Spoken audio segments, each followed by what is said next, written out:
The most trusted fact-checking source in the entirety of the internet, PolitiFact, is rushing to defend chest feeding for transgender and non-binary dads, otherwise known as biological females. Now, apparently one of their staff writers who focuses on alphabet issues came out with an explainer piece citing the CDC and making the claim that milk produced from medications used to induce lactation is nutritionally adequate and co-equal to milk produced by cisgender women. Eric, I'm no scientist, but I'm going to go out on a limb and say whatever cocktail of hormones are being given to these men that make them leak whatever substance is coming out of their chest is 100% not safe for a baby's consumption.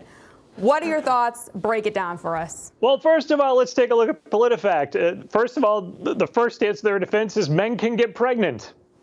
And that's a fact, according to PolitiFact. That you have to start off with that assumption that men can get pregnant. PolitiFact says that's a fact.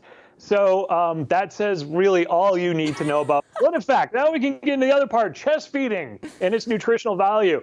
So they defend the CDC talking about chest feeding instead of breastfeeding, mainly because breastfeeding, that can offend people. That's a term that just leaves people out, causes anxiety and depression. Breastfeeding does, just the word.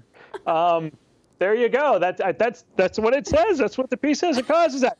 And they go after Senator Roger Marshall because he was critical of the CDC supporting this, saying, well, transgender women doing this, they can't do it without the result of hormones. Some of these drugs haven't been tested. No, they come out and say this chest feeding milk is wonderful. It's wholesome. And they use a report by a Dr. Rosen Carroll. But if you click on the report, what does the report say? Well, you got to use these drugs, and one of them is this domperidone, which is this drug that's not legally sold in the U.S., which is what Senator Marshall was talking about, being concerned about. So, a lot of that piece on PolitiFact, you have to buy the fact that men can get pregnant, and then you have to actually believe a report that if you click on it, actually talks about the drug and the hormone that is cause of concern by the senator. So there you go. If you scratch the surface, it's not really PolitiFact, it's PolitiFalse. That is absolutely correct. That is a fact. I really want to know who even believes PolitiFact anymore. I mean, I would love to see the person that still buys into that, but I think we can all imagine. The same people that are offended by the word breastfeeding. Those people.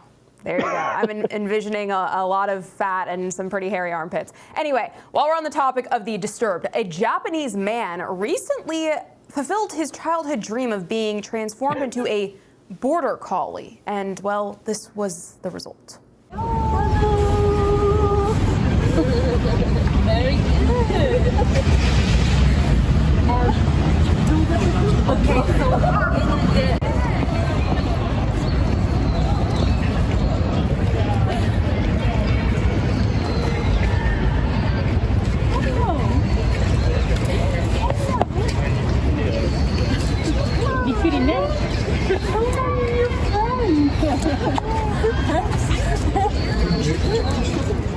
So the person inside the life-size costume is a man named Toko, and he spent roughly $20,000 to make his first walk as a dog a reality. Eric, have we reached peak insanity? Because I honestly don't know how much more of this I can take.